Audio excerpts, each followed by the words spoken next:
Wrong role model ಕೊಡೋ ಹಾಗಿಲ್ಲ. ನೋಡಿ ಎಷ್ಟು ವೈಜ್ಞಾನಿಕವಾಗಿ ಅರೇಂಜ್ ಮಾಡಿದ್ದಾರೆ ಇದನ್ನು ನಾವು ಇವತ್ತು ಜಾತಿ ಅಂತ ಕರಿತೀವಿ. ಹಿಂದೆ ಉದ್ದೇಶ ಇದ್ದಿದ್ದು ಹೇಗೆ, ನೀನು ಈ ಥರ ಇರು.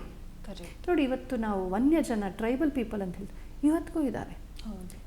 ಮಾಂಸ ತಿನ್ನುವ ಮದ್ಯ ಕುಡಿಯುವಂತಹ ಕೆಲವು ಕುಲಗಳಲ್ಲೇ ಹುಟ್ಟಿದ್ರು ಕೂಡ ಅವರಲ್ಲಿ ಯಾರು ಅರ್ಚಕರಾಗಿ ಪುರೋಹಿತರಾಗಿರ್ತಾರಲ್ಲ, ಈಗ ಅವ್ರದ್ದೇ ಒಂದು ಕುಲದೈವಕ್ಕೆ ಪೂಜೆ ಮಾಡಿ ಅವ್ರು ತಿನ್ನಲ್ಲ.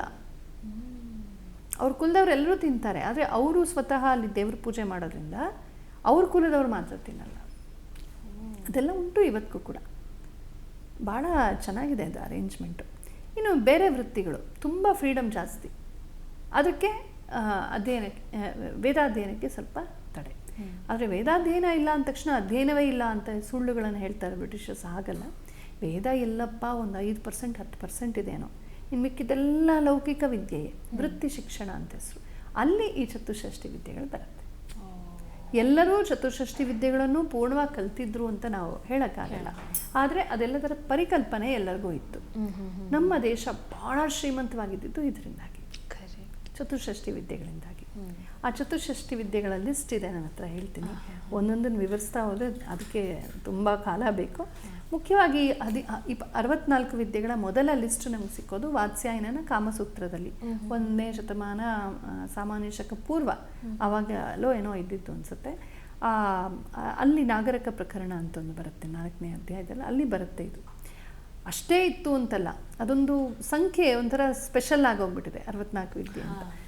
ಅದಾದಮೇಲೆ ಇನ್ನೂ ಬೇರೆ ಬೇರೆ ಗ್ರಂಥಗಳಲ್ಲಿ ಲಲಿತ ವಿಸ್ತರ ಮುಖ್ಯವಾದ ಈ ಬೌದ್ಧ ಗ್ರಂಥಗಳಲ್ಲೆಲ್ಲ ಇನ್ನೂ ಜಾಸ್ತಿ ಸಂಖ್ಯೆ ಬರುತ್ತೆ. 120, 121, 132 ವಿದ್ಯೆಗಳು ಹೀಗೆಲ್ಲ. ಅಂದರೆ ಕಾಲಕಾಲದಲ್ಲಿ ಬೆಳೆದಿವೆ, ಅಪ್ಡೇಟ್ ಆಗಿವೆ, ಅಪ್ಗ್ರೇಡ್ ಆಗಿವೆ ಅಂತ ಗೊತ್ತಾಗುತ್ತೆ. ಮುಖ್ಯವಾಗಿ 64 ಇವುಗಳಲ್ಲೇ ನೀವು ಭಾಗ ಮಾಡ್ತಾ ಹೋದರೆ ಇವುಗಳೊಳಗೆ ಉಪಭೇದಗಳು, ಪ್ರಾಂತೀಯ ಭೇದಗಳು ಆ ಥರ ನೋಡ್ತಾ ಹೋದರೆ ಅದು 1000 ಅಲ್ಲ, ಲಕ್ಷಕ್ಕೆ ಹೋಗುತ್ತೆ. ಇಡೀ ಭಾರತದಲ್ಲಿ ಎಷ್ಟು ಬಗೆಯ ವೃತ್ತಿಗಳಿವೆಯೋ, ದೇಶೀಯ ವೃತ್ತಿಗಳು, ನೇಟಿವ್ ಆಕ್ಯುಪೇಷನ್ಸ್, ಅದೆಲ್ಲ ಈ 64 ವಿದ್ಯೆಗಳಿಗೆ ಬರುತ್ತೆ. ಇವತ್ತಿಗೂ ನಾವು ಅದನ್ನು ಮಾಡ್ತಾ ಇದ್ದೀವಿ, ಗೊತ್ತಿಲ್ಲ ಅಷ್ಟೇ. ಶಾಲೆಗಳಲ್ಲಿ ಕಲಿಸಲ್ಲ, ಕಾಲೇಜ್ ಶಾಲೆ, ಆದರೆ ಗೊತ್ತಿಲ್ಲದೆ ನಾವು ಅದನ್ನು ಮಾಡ್ತಾ ಇದ್ದೀವಿ, ಅದರಿಂದ ಬದುಕ್ತಾ ಇದ್ದೀವಿ, ಇನ್ನೂ ಚೆನ್ನಾಗಿದ್ದೀವಿ. ಭಾರತವನ್ನು ಕಂಡು ಮೂಗ್ ಮೇಲೆ ಕೈ ಇಟ್ಕೊಂಡು ಅಂತ ಜನ ಬರೋದು ಯಾಕೆ ಅಂದರೆ ಈ ಚತುಷ್ಷಷ್ಟಿ ವಿದ್ಯೆಗಳ ಒಂದು ವೈಭವ ಕಂಡು. ಇದನ್ನು ನಮ್ಮ ಆರ್ಥಿಕತೆಯನ್ನು ಪೋಷಿಸಿದೆ, ನಮ್ಮ ಸಂಸ್ಕೃತಿಯನ್ನು ಪೋಷಿಸಿದೆ, ನಮ್ಮ ವೈಶಿಷ್ಟ್ಯಗಳನ್ನು, ಸ್ಪೆಷಲೈಸೇಷನ್ನ ಪೋಷಿಸಿದೆ. ಆಮೇಲೆ ಬೇಕಾದಷ್ಟು ಪ್ರವಾಸಿಗರಲ್ಲಿ ಬಂದು ಹೋಗ್ತಾಯಿದ್ರು, ತುಂಬ ವ್ಯಾಪಾರ ನಡೆದಿದೆ ಮತ್ತು ಜನರ ಕೌಶಲ ವರ್ಧನೆ ಆಗಿದೆ, ಸ್ವಾಭಿಮಾನ ವರ್ಧನೆ ಆಗಿದೆ. ಇದರಿಂದ ಇವುಗಳನ್ನು ಪ್ರಮುಖವಾಗಿ ಕೆಲವು ಸಲ 3 ಆಗಿ, ಕೆಲವು ಸಲ 5 ಆಗಿ, ಕೆಲವು ಸಲ 6 ಆಗಿ ವಿಂಗಡಿಸ್ತಾರೆ. ಒಂದು ಲಲಿತ ಕಲೆಗಳು ಅಂತ, ಗೀತಾ, ನೃತ್ಯ, ಕಾವ್ಯ, ಚಿತ್ರ, ಶಿಲ್ಪ, ಲಲಿತ ಕಲೆಗಳು. ಇಷ್ಟು ತೆಗೆದುಕೊಂಡ್ರೆ ಗೀತಾ ಅಂತ ತೊಗೊಂಡ್ರೆ, ಗೀತಾ ಅಂತ ತಕ್ಷಣ ಅದರಲ್ಲಿ ಶಾಸ್ತ್ರೀಯ ಮಾದರಿಗಳು, ಸಾಮಗಾನ ಪದ್ಧತಿ, ಜಾನಪದೀಯ ಕಲೆಗಳು. ಅದರಲ್ಲಿ ಕರ್ನಾಟಕದಲ್ಲೇ ಉತ್ತರ ಕರ್ನಾಟಕದಲ್ಲಿ ಒಂಥರ, ತುಳುನಾಡಲ್ಲಿ ಒಂಥರ, ಈ ಕಡೆ ಒಂಥರ, ಆ ಕಡೆ ಒಂಥರ, ಹಳ್ಳಿಗೆ ಒಂಥರ, ಕುಲದಲ್ಲಿ ಒಂಥರ. ಕರ್ನಾಟಕದಲ್ಲೇ ನಿಮಗೆ ಒಂದು 100 ಪ್ರಕಾರ ಸಿಕ್ಬಿಡುತ್ತೆ. ಇಡೀ ಭಾರತ ತೊಗೊಂಡ್ರೆ ಬರೀ ಗೀತದಲ್ಲಿ ನಿಮಗೆ ಸಾವಿರಾರು ಪ್ರಕಾರಗಳು ಸಿಕ್ಕ. ನೃತ್ಯ ಅದರಲ್ಲಿ ಎಷ್ಟು ಬಗೆಯ ಪ್ರಕಾರಗಳು. ಕರೆಕ್ಟ್. ಆಮೇಲೆ ಚಿತ್ರ, ಎಷ್ಟು ಬಗೆಯ ಪ್ರಕಾರಗಳು. ನಮ್ಮ ವಿಷ್ಣು ಧರ್ಮೋತ್ತರ ಪುರಾಣದಲ್ಲಿ ಚಿತ್ರಸೂತ್ರಂ ಅಂತ ಒಂದು ಅಧ್ಯಾಯ ಬರುತ್ತೆ. ಅದರಲ್ಲಿ ಬರೀ ಚಿತ್ರಕಲೆಯ ಬಗ್ಗೆ ತುಂಬ ಚೆನ್ನಾಗಿದೆ. ಅದನ್ನೊಂದು ಕೋರ್ಸ್ ಮಾಡ್ಬೋದು, ಅದನ್ನು ಪಾಠ ಮಾಡ್ಬೋದು. ಯಾರಾದರೂ ಕಲಾವಿದರು ನೋಡ್ತಾ ಇದ್ರೆ ದಯವಿಟ್ಟು ಒಂದ್ಸಲ 4 ಪೇಜ್ ತಿರುಗಿಸಿ ನೋಡಿ. ಚಿತ್ರಕಲಾವಿದನ ಮನಸ್ಸು ಹೆಂಗಿರಬೇಕು, psychology of art, psychology of painting, ವರ್ಣಚಿತ್ರ, ತೈಲಚಿತ್ರ, ಎಷ್ಟು ಬಗೆಯ ಚಿತ್ರಗಳಿವೆ. ಲೇಪಜ ಹಿಂಗೆ ಬೆಳೆದು ಮಾಡುವಂಥದ್ದು, ಸ್ಟಕ್ಕೋ ವರ್ಕ್ ಅಂತ ಹೇಳ್ತಲ್ಲ, ಹೀಗೆ ಇದು ಹಾಕಿ ಮೆತ್ತಿ ಮಾಡುವಂಥದ್ದು, ಆಮೇಲೆ ಕೊರೆದು ಮಾಡುವಂಥದ್ದು ಇತ್ಯಾದಿ. ಚಿತ್ರಾರ್ಧ, ಚಿತ್ರಾಭಾಸ, ಪೂರ್ಣವಾದ 3 ಡೈಮೆನ್ಷನಲ್ ಸ್ಕಲ್ಪ್ಚರು ಎಲ್ಲ ಬರುತ್ತೆ ಅದರಲ್ಲಿ. ಈ ಥರ ಶಿಲ್ಪಗಳನ್ನು ತೆಗೆದುಕೊಂಡು ಎಷ್ಟು ಬಗೆಯ ಶಿಲ್ಪಗಳು, ಹೊಯ್ಸಳ ಶೈಲಿ, ಚಾಳುಕ್ಯ ಶೈಲಿ, ನೋಲಂಬರ ಶೈಲಿ, ಚೋಳರ ಶೈಲಿ, ಪಲ್ಲವರ ಶೈಲಿ, ಉತ್ತರ ಭಾರತದ ಹಲವಾರು ಶೈಲಿಗಳು. ಹಾಗೆ ಚಿತ್ರಕಲೆಯಲ್ಲಿ ಅಷ್ಟು ಪ್ರಕಾರಗಳು. ಬರೀ ಲಲಿತ ಕಲೆಯಲ್ಲೇ ನಿಮಗೆ ಲಕ್ಷ ಹೋಗ್ಬಿಡುತ್ತೆ ನಂಬರು. ಇನ್ನು ಕುಶಲಕಲೆಗಳು ಅಂದರೆ ಅಲ್ಲಿ ಲಲಿತ ಕಲೆಯ ಅಂಶಗಳಿರುತ್ತೆ, ಆದರೆ ಅದು ಹೆಚ್ಚಾಗಿ ಒಂಥರ ಕೇವಲ ಲಲಿತ ಕಲೆ ಅಂತ ಆಸ್ವಾದ್ಯವಾಗಿರುತ್ತೆ. ಅದು ಒಂದು ಜೀವಿಕೆಯಾಗಿ ಆಕ್ಯುಪೇಷನ್ ಆಗಿರುತ್ತೆ. ಲಲಿತ ಕಲೆಗಳು ಮನಸ್ಸಿಗೆ ರಂಜನೆ ಮತ್ತು ವಿಕಾಸ ಕೊಟ್ಟರೆ, ಇವುಗಳು ಹೊಟ್ಟೆ ತುಂಬುತ್ತವೆ. ವಿಶೇಷವಾಗಿ ಈಗ ಬುಟ್ಟಿ ನೇಯೋದು, ಅದಕ್ಕೆ ಸ್ಕಿಲ್ ಬೇಕು, ಕೌಶಲ ಬೇಕು, ಆರ್ಟ್ ಬೇಕು. ಆದರೆ ಬುಟ್ಟಿ ಎಲ್ಲರೂ ಕೊಂಡ್ಕೊಳ್ತಾರೆ, ಬೇಕಾದಷ್ಟು ವ್ಯಾಪಾರ ಆಗುತ್ತೆ. ಚಾಪೆ ನೇಯೋದು, ಬುಟ್ಟಿ ನೇಯೋದು, ಬಡಗಿ ಕೆಲಸ ಮಾಡುವಂಥದ್ದು, ಚರ್ಮಕಾರ, ಚಮ್ಮಾರ, ಚಪ್ಪಲಿ ಹೊಯ್ಯುವಂಥದ್ದು, ನೇಯ್ಗೆ ಕೆಲಸ ಮಾಡುವಂಥದ್ದು, ಕಸೂತಿ ಕೆಲಸ ಮಾಡುವಂಥದ್ದು, ಆಮೇಲೆ ಮನೆ ಕಟ್ಟುವಂಥದ್ದು, ಆಮೇಲೆ ಇದು ಒಟ್ಟಿನಲ್ಲಿ ನಮ್ಮ ಜೀವಿಕೆಗೆ ಪೂರಕವಾದದ್ದು ನೇಯುವಂಥದ್ದು, ಬಳೆ ಮಾಡುವಂಥದ್ದು, ಆಮೇಲೆ ಅಕ್ಸಾಲಿಗ ವೃತ್ತಿ, ಚಿನ್ನ ಬೆಳ್ಳಿ ತಯಾರು ಮಾಡುವಂಥದ್ದು, ಬಡಗಿ ಕೆಲಸ ಹೇಳಿದ್ನಲ್ಲ ಆಗಲೇ, ಆಮೇಲೆ ಈ ಕುಲುಮೆಗಳನ್ನು ಮಾಡುವಂಥದ್ದು, ಈ ಪಾಟ್ರಿ, ಕುಂಬಾರ ವೃತ್ತಿ, ಈ ಥರ ಇವುಗಳನ್ನೆಲ್ಲ ಕಾಟೇಜ್ ಇಂಡಸ್ಟ್ರೀಸ್ ಅಂತ ಹೇಳ್ತಾರೆ, ಇದೆಲ್ಲ ಅಲ್ಲಿಗೆ ಹೋಗುತ್ತೆ, ಅಲ್ಲಿಗೆ ಸೇರ್ಕೊಳ್ಳುತ್ತೆ. ಆಮೇಲೆ ಲೋಹಕಾರರು, ಮೆಟಲ್ ಕಾಸ್ಟಿಂಗ್ ಮಾಡುವಂಥವ್ರು, ಪಾತ್ರೆ ತಯಾರು ಮಾಡೋರು ಇತ್ಯಾದಿ, ಮರಗೆಲಸ ಮಾಡೋರು, ತಕ್ಷಕ, ಕಾರ್ಪೆಂಟ್ರಿ, ಇದೆಲ್ಲ ಕೂಡ ಕುಶಲಕಲೆಗಳು ಸೇರ್ಕೊಳ್ಳುತ್ತೆ. ಜೊತೆಗೆ ಲಲಿತದ ಅಂಶನೂ ಇರುತ್ತೆ, ಕಾರ್ಪೆಂಟರ್ಸ್ಗೆ ಆ ಸ್ಕಿಲ್ಲು ಇರುತ್ತೆ. ಇನ್ನು ವಾಣಿಜ್ಯ ಕಲೆಗಳು, ಕಮರ್ಷಿಯಲ್ ಆರ್ಟ್ಸು, ವ್ಯಾಪಾರ ಮಾಡುವಂಥದ್ದು, ಬಡ್ಡಿ ವ್ಯಾಪಾರ ಮಾಡುವಂಥದ್ದು, ಡೆಪಾಸಿಟ್ ಮಾಡುವಂಥದ್ದು, ಪಿಗ್ಮಿ ಕಲೆಕ್ಷನ್ ಮಾಡ್ತಾರಲ್ಲ ಅದನ್ನು ಮಾಡುವಂಥದ್ದು, ಏಜೆಂಟ್ ಮಾಡುವಂಥದ್ದು, ಮಧ್ಯವರ್ತಿ ಕೆಲಸ ಮಾಡುವಂಥದ್ದು, ಅಂಗಡಿ ಇಡುವಂಥದ್ದು, ಬಿಸ್ನೆಸ್ ನಡೆಸುವಂಥದ್ದು, ಓವರ್ಸೀಸ್ ಬಿಸ್ನೆಸ್ ಮಾಡೋದು, ಊರಿಂದ ಊರಿಗೆ ಕನೆಕ್ಷನ್ಸ್ ಮಾಡಿ, ಈ ಥರ ಬಿಸ್ನೆಸ್ಸಲ್ಲೇ ಬೇಕಾದಷ್ಟು ಅದೆಲ್ಲ ವಾಣಿಜ್ಯ ಕಲೆಗಳು ಅಂತ. ಕಲೆ ಅಂದರೆ ವಿದ್ಯೆ ಅಂತ. ಇನ್ನು ವಿನೋದ ವಿದ್ಯೆಗಳು ಅಥವಾ ವೈನೋದಿಕ ಕಲೆಗಳು. ಇಲ್ಲಿ ವಿನೋದ ಅಂದರೆ ಎಂಟರ್ಟೈನ್ಮೆಂಟೇ ಮುಖ್ಯ. ಈಗ ದೊಂಬರಾಟ ಅಥವಾ ಮ್ಯಾಜಿಕ್ಕು, ಇಂದ್ರಜಾಲ ಮಾಡುವಂಥದ್ದು, ಕೋಳಿ ಕಾಳಗ, ಗುಳಿ ಕಾಳಗ, ಬೇರೆ ಬೇರೆ ಕಾಳಗಗಳು, ಇದೆಲ್ಲ ಇದೆಯಲ್ಲ ಚೆನ್ನಾಗಿರುತ್ತೆ, ಒಂಥರ ಮಜಾ ಬರುತ್ತೆ, ರೋಚಕತೆ ಬರುತ್ತೆ ಇಂಥದ್ದು. ಇದೆಲ್ಲ ಬೇರೆ ದೇಶದಲ್ಲಿ ಮಾಡಿದಾಗ ವಾವ್ ಅಡ್ವೆಂಚರಸ್ ಅಂತೆಲ್ಲ ಹೇಳ್ತೀವಿ. ಆದರೆ ನಮ್ಮ ದೇಶದಲ್ಲಿ ಕಂಬಳ ಆದಾಗ, ಜಲ್ಲಿಕಟ್ಟು ಆದಾಗ ಈ ಇದ್ದಕ್ಕಿದ್ದಾಗೆ ಸೋ ಕಾಲ್ಡ್ ಪ್ರಾಣಿ ಪ್ರೇಮಿಗಳು ದಿನ ಹಾಕ್ಕೊಂಡು ಪ್ರಾಣಿಗಳನ್ನ ತಿಂತಾ ಇರ್ತಾರೆ ಪ್ಲೇಟಲ್ಲಿ. ಆದರೆ ಇದ್ದಕ್ಕಿದ್ದ ಹಾಗೆ ಕಮಾನ್ ಪ್ರಾಣಿಗಳಿಗೆ ತುಂಬ ಹಿಂಸೆ ಅಂತ ಹೇಳ್ತಾರೆ. ಇವರು ತಿನ್ನೋದನ್ನ ಬಿಟ್ಟು ಆಮೇಲೆ ಮಾತಾಡಲಿ. ಅದೇ ಬೇರೆ ದೇಶದ ಬಗ್ಗೆ ದೀಪಾವಳಿ ಟೈಮಲ್ಲಿ ಮಾತ್ರ ನಾಯಿಗಳಿಗೆ ತೊಂದರೆ ಆಗುತ್ತಲ್ಲ, ಹಾಗೆ ಸೆಲೆಕ್ಟಿವ್ ಅಂಥವರು ಹಂಗೆ ಹೇಳ್ತಾರೆ. ಆದರೆ ಇದೆಲ್ಲ ಏನಂದರೆ ಜನ ಇದ್ದ ಮೇಲೆ ಲೋಕದಲ್ಲಿ ಅದು ಸಹಜ.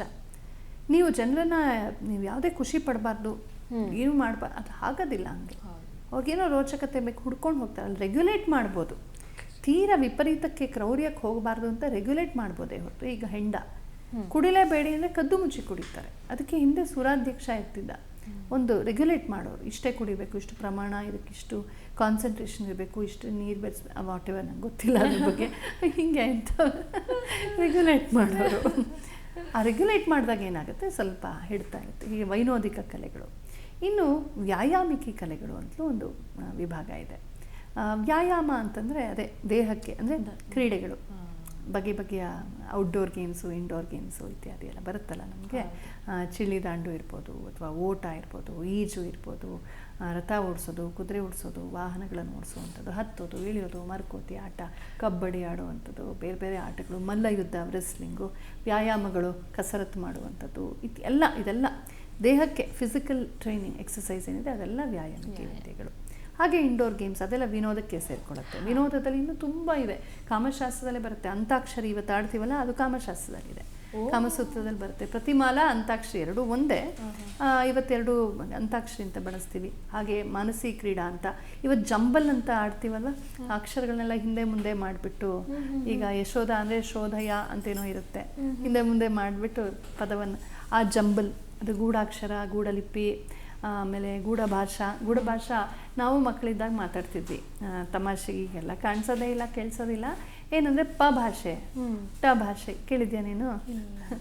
ಭಾಷೆ ನಾನು ಚೆನ್ನಾಗಿ ಮಾತಾಡ್ತಿದ್ದೆ, ಈಗೆಲ್ಲ ಮರ್ತೋಗ್ಬಿಟ್ಟಿದೆ.